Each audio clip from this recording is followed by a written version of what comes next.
Apprécié notamment pour son prix compétitif, eh bien voici maintenant le tilapia. Lui non plus n'est pas cher, mais d'où vient-il et pourquoi cette percée commerciale en Chine? Reportage Alain de Chalvron, Sylvain Guillaume. On dirait qu'ils se battent pour avoir l'honneur d'être les premiers à passer à la casserole. Ces poissons qui grouillent dans cet étang de l'île de Hainan au sud de la Chine n'en ont plus que pour quelques heures à vivre. À la fin de la journée, ils auront perdu leur peau, seront découpés en filets, congelés et en partance pour les États-Unis. Ce sont des tilapias, une espèce pratiquement inconnue en France, mais qui inonde la planète. C'est le deuxième poisson le plus élevé au monde après la carpe.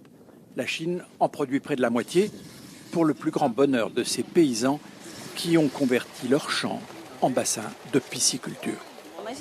J'ai beaucoup investi dans l'étang, les aliments, les alevins. Tout coûte cher, mais j'ai appris avec l'expérience qu'il ne faut pas économiser là-dessus. Le tilapia n'a pourtant rien de chinois. C'est un poisson d'eau douce d'Afrique. On le trouve un peu partout, du Mozambique à l'Égypte en passant par le Sénégal. On a commencé à l'exporter après la dernière guerre mondiale, mais surtout dans les années 70 à cause de ses immenses qualités. D'abord, il s'adapte facilement à des environnements différents. Ensuite, il a peu d'arêtes, il est facile à consommer et sa chair est fine. Il exige peu de protéines, il mange de tout et grossit très vite. En 5-6 mois, il est commercialisable. On aurait tort de croire qu'il suffit de mettre un tilapia dans un étang et d'attendre qu'il grandisse. C'est un métier d'une haute technicité et qui met en branle toute une chaîne de production de l'œuf à l'usine. Leur travail est de récolter les œufs. Comme les femelles ont leurs œufs dans la bouche, il suffit de les secouer en appuyant sur leurs joues. Les œufs tombent tout seuls et voilà ce qu'on récolte.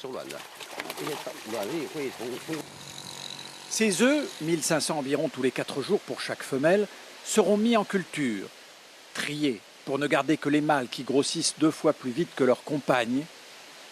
On garde les alevins pendant une vingtaine de jours avant de les expédier dans le monde entier. Cette nurserie en produit un demi-milliard par an à 2 centimes d'euros l'alevin, mais projette de doubler sa production tant le marché est porteur. Une petite partie de ces bébés est gardée dans un centre de recherche et développement où on va se livrer à un incroyable travail de croisement génétique, non seulement entre les différentes espèces de tilapia, mais surtout entre familles de la même espèce.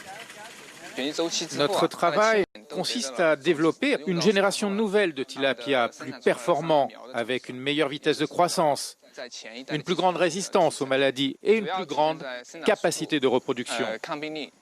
Il semble bien révolu le temps de l'artisanat où l'on donnait à manger aux poissons des excréments de cochon.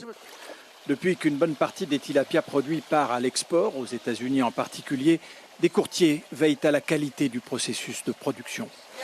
Tous les 10 ans, la production de tilapia double. D'une manière générale, l'aquaculture a maintenant dépassé la pêche. Elle dépassera prochainement la filière bovine, n'en déplaise à ces vaches. Lorsque nous serons 10 milliards aux alentours de 2050, l'alimentation ne sera plus une question de goût, mais une question de productivité. On recherchera les aliments qui consomment le moins possible de protéines et d'énergie pour en produire le maximum.